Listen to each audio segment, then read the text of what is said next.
नमस्कार। आज के वीडियो में अपन पढ़ेंगे बाबर की सफलता के जो कारण हैं उनके बारे में। तो पानीपत के प्रथम युद्ध में बाबर की विजय भारतीय इतिहास की महत्वपूर्ण घटनाओं में से एक है। और पानीपत का जो प्रथम युद्ध है उसमें जो मध्य एशिया का आक्रमणकारी है बाबर, वो अपनी छोटी सी सेना के बलबूते 3 शताब्दियों से स्थापित जो दिल्ली सल्तनत चली आ रही थी उसको समाप्त कर डाला। तो पानीपत के प्रथम युद्ध में बाबर की विजय और जो लोदी शासक है इब्राहिम लोदी, उनकी पराजय के अनेक कारण उत्तरदायी थे, जिनमें से प्रमुख कारण हैं जिनके बारे में चर्चा करेंगे। तो पहला कारण है इब्राहिम लोदी की दुर्बलता। तो अपन देखें तो बाबर की सफलता का सर्वाधिक महत्वपूर्ण कारण उसका जो प्रतिद्वंदी था दिल्ली सल्तनत का लोदी शासक इब्राहिम लोदी, उसकी राजनीतिक एवं व्यक्तिगत दुर्बलताएं थी। क्योंकि जो इब्राहिम लोदी था वह न तो राजनीतिक समस्याओं को सही ढंग से समझ पाता था और न ही उचित निर्णय ले पाता था। और इसकी जो ये कठोर, दम्भी एवं संकालु प्रवृत्ति थी, उसके कारण उसके जो अफगान सरदार थे वो भी उससे असंतुष्ट थे।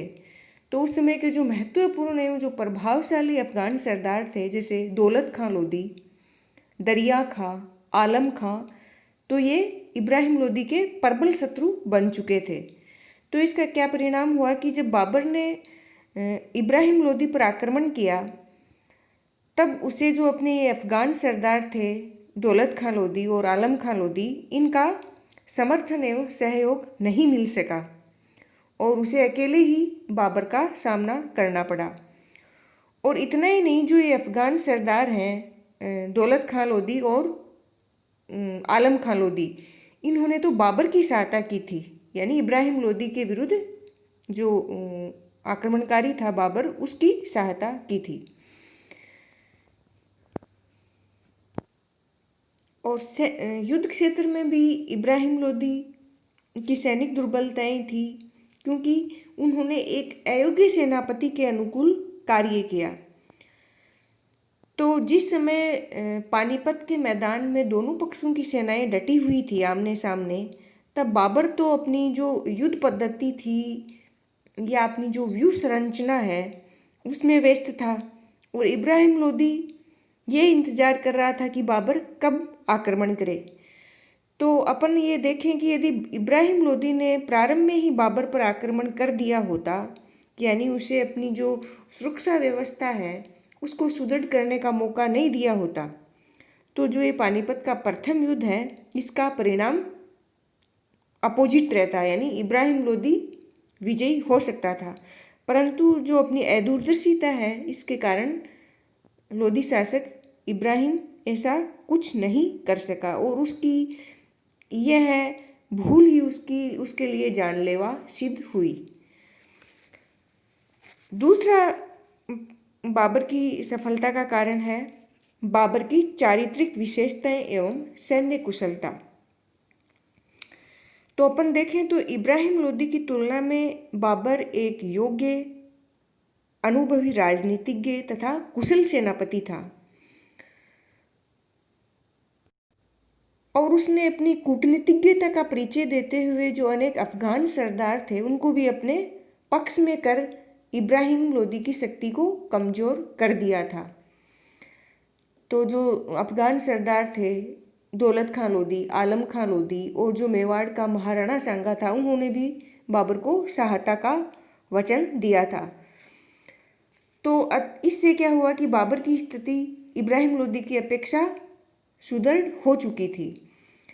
जहाँ तक अपन युद्ध क्षेत्र की बात करें तो युद्ध के पूर्व एवं युद्ध क्षेत्र में भी बाबर ने अपनी सैन्य कुशलता एवं जो युद्ध पद्धति थी उसमें अच्छा कौशल दिखाया, और इब्राहिम लोदी पर आक्रमण करने के पूर्व ही उसने अपनी जो सैन्य सुरक्षा पद्धति थी उसको सुदृढ़ कर लिया था। तो बाबर ने अपनी जो कुशल सैन्य संचालन थी उसके द्वारा अपना जो विपक्षी था इब्राहिम लोदी, उस पर आसानी से विजय प्राप्त कर ली। तो इस कुशल सैन्य संचालन के बारे में जो इतिहासकार हैं उन्होंने बाबर की प्रशंसा करते हुए लेनपूल ने भी लिखा है कि बाबर एक कुशल सेनापति था। और तीसरा कारण है इब्राहिम की सेना का दोस्तपूर्ण संगठन। तो बाबर की विजय का एक प्रमुख कारण ये भी था कि बाबर इब्राहिम की जो सेना थी वो दोस्तपूर्ण रूप से संगठित थी।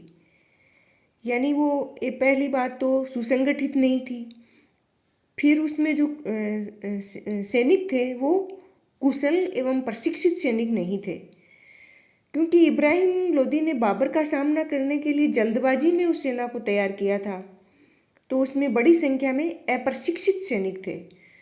तो अपन देखें तो न तो उन सैनिकों को कोई युद्ध का अनुभव था, और एक दूसरी कमजोरी ये थी कि ये सेना जो सेना की जो विभिन्न टुकड़ियाँ थी वो अपने अपने सरदारों के प्रति स्वामी भक्त थी। यानी कहने का मतलब वो इब्राहिम लोदी के प्रति स्वामी भक्त नहीं थी, और फिर जो जो अपने अपने सरदार हैं उनके इशारे पर ही वो कार्य करती थी। तो उनमें सुल्तान के तथा राज्य के प्रति निष्ठा की भावना का अभाव था। इसके विपरीत बाबर की जो सेना थी उसमें यद्यपि विभिन्न तत्व थे, लेकिन उसकी सेना प्रशिक्षित, अनुशासित एवं कुशल रूप से सुसंगठित थी। और बाबर ने स्वयं ने भी सैन्य संचालन में अपनी निपुणता का परिचय दिया। दूसरी तरफ जो इब्राहिम लोदी की सेना थी उसका उचित ढंग से संचालन नहीं हो पाया, और लोदी सुल्तान ने जो अपनी व्यूह संरचना निर्धारित की थी वो भी परंपरागत आधार पर ही थी। और दूसरा उसने क्या किया, इब्राहिम लोदी ने, उन्होंने अपनी जो सेना थी उसमें घुड़सवारों की अपेक्षा हाथियों को अधिक महत्वपूर्ण स्थान दिया। तो हाथी की जो गज सेना की जो टुकड़ियाँ थी वो घुड़सवारों की तरह तेजी से कार्य नहीं कर सकी। और इतना ही नहीं, बाबर के पास एक तोपखाना भी था, जबकि इब्राहिम के पास कोई तोपखाना नहीं था।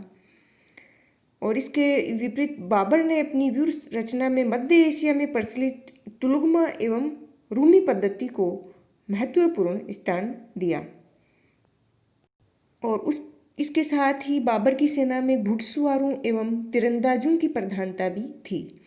इसलिए अपन देखें तो जो इब्राहिम लोदी की सेना का जो दोस्तपूर्ण संगठन था वो भी इब्राहिम लोदी के पतन तथा बाबर की विजय का कारण बना। अगला कारण है बाबर द्वारा युद्ध में नए साधनों एवं रणनीति का प्रयोग। तो इब्राहिम लोदी पर बाबर की जो सफलता थी उसका मुख्य कारण ये भी था कि बाबर द्वारा युद्ध में नए साधनों एवं रणनीति का प्रयोग किया गया। तो यद्यपि 15वीं शताब्दी के मध्य से ही भारतीय बारूद और तोपखाना के उपयोग से परिचित हो चुके थे, लेकिन इसका प्रयोग सीमित पैमाने पर ही होता था। इसलिए उस समय इब्राहिम लोदी के पास तोपखाना नहीं था, जबकि बाबर के पास तोपों और बंदूकों तथा तोपचियों वाली सेना की एक सुसंगठित टुकड़ी थी। तो इसका परिणाम ये हुआ कि जो बाबर की तोपों की मार थी उसके कारण इब्राहिम लोदी की सेना के पांव प्रारंभिक चरण में ही उखड़ गए थे, और तोपखाने के प्रयोग के अतिरिक्त तुलुगमा एवं रूमी पद्धति के प्रयोग से भी बाबर ने युद्ध में सफलता प्राप्त की। फिर अगला कारण है भारत की राजनीतिक स्थिति। तो भारत की जो तत्कालीन राजनीतिक स्थिति है उसने भी भारत विजय में बाबर को सहायता पहुंचाई, या वो बाबर के लिए सहायक सिद्ध हुई, क्योंकि उस समय जो भारतीय राज्य थे उनमें आपसी फूट तथा उनमें से कुछ का सहयोग प्राप्त कर बाबर के हौसले बुलंद हो चुके थे। जहाँ तक सहयोग प्राप्त करने की बात है तो अपन ने पहले भी जिक्र किया है कि जो अफगान सरदार थे दौलत खां लोदी और आलम खां लोदी, उन्होंने इब्राहिम लोदी के विरुद्ध बाबर की सहायता की थी। तो इससे क्या हुआ कि बाबर के ये समझ में आ गई कि इब्राहिम की नीतियों से जो नाराज और अपने अपने स्वार्थों से प्रेरित होकर जो देसी राज्य थे वो भी इब्राहिम लोदी की सहायता नहीं करेंगे। तो उससे बाबर को इस बात का भय बिल्कुल भी नहीं था कि जब वह लोधी सुल्तान इब्राहिम लोधी से युद्ध कर रहा होगा तो कोई अन्य भारतीय शासक उस पर अटैक करेगा। तो कहने का मतलब बाबर निश्चिंत होकर अपना ध्यान इब्राहिम लोधी पर केंद्रित कर सका और उसे पराजित कर पाया। तो ये थे बाबर की सफलता के कारण, जिसमें से प्रमुख अपन ने यहाँ पे विवेचन किया है इब्राहिम लोधी की चारित्रिक दुर्बलता, उसका दोषपूर्ण सैन्य संगठन, भारतीय राज्यों एवं स्वयं उसके जो सरदार हैं उनके असहयोग के कारण इब्राहिम लोधी पानीपत के मैदान में पराजित हुआ और बाबर विजयी रहा और भारत में मुगल साम्राज्य की स्थापना की।